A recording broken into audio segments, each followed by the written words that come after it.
சற்று முன் கிடைக்கப்பெற்ற மிக மிக முக்கியமான செய்தி ஒன்று வெளியாகி உள்ளது. அதிமுக உடைந்ததா? வருகின்ற 5ஆம் தேதி செங்கோட்டையன் அவர்கள் செய்தியாளர்களது சந்திப்பை ஏற்பாடு செய்துள்ளார்.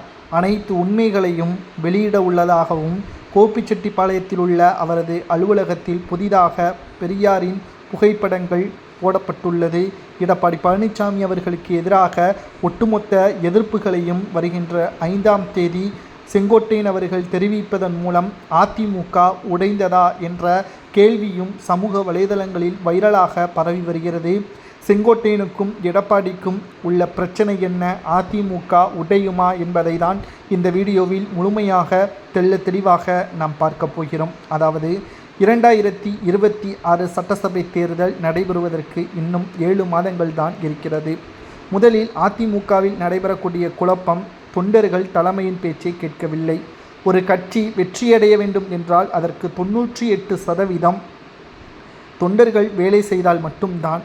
ஏனென்றால் தலைமை என்ன வேண்டுமானாலும் சொல்லலாம், அதை அப்படியே செய்யக்கூடிய நம்பிக்கை தொண்டர்களுக்கு வர வேண்டும். அப்படி இருந்தால் மட்டும்தான் களத்தில் தொண்டர்கள் வேலை செய்து வெற்றியை ஏற்படுத்துவார்கள். ஆனால் தற்பொழுது இருக்கக்கூடிய அதிமுகவில் OPS அணி, சசிகலா அணி, டிடிவி தினகரன் அணி என்று பிரிந்து கிடப்பதன் காரணமாக தொண்டர்களை ஒருங்கிணைக்கும் முயற்சியில் எடப்பாடி கிடையாது. மேலும் அரசியல் சுற்றுப்பயணம் செல்வதிலும் பல லட்சங்கள் கூட்டத்தை கூட்டுவதற்கான ஏற்பாடுகளையும் செய்கிறார். பணங்கள் தான் விரயம் ஆகிறதை தவிர அது ஓட்டுக்களாக மாறாது என்பது செங்கோட்டையனுக்கு நன்றாகவே புரிந்துவிட்டது.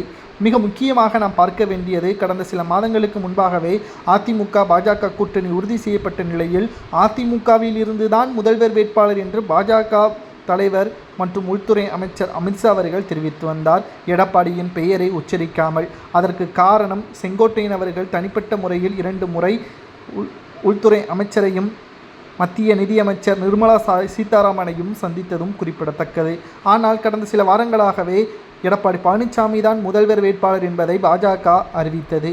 இதுவும் செங்கோட்டையனுக்கு கோபம். இதன் காரணமாகத்தான் தற்பொழுது அதிமுக கூட்டணியில் இருந்து பாஜகவை விலக்க வேண்டும் என்பதை தெரிவிக்கப் போகிறாரா, அல்லது தான் புதிய அணியை உருவாக்கப் போகிறேன், அதாவது 15 MLAக்கள் செங்கோட்டையனுக்கு ஆதரவாக இருப்பதும் குறிப்பிடத்தக்கது. இதனால் நிச்சயம் அதிமுக உடையுமா என்பது 15ஆம் தேதி நிச்சயம் தெரிய வரும்.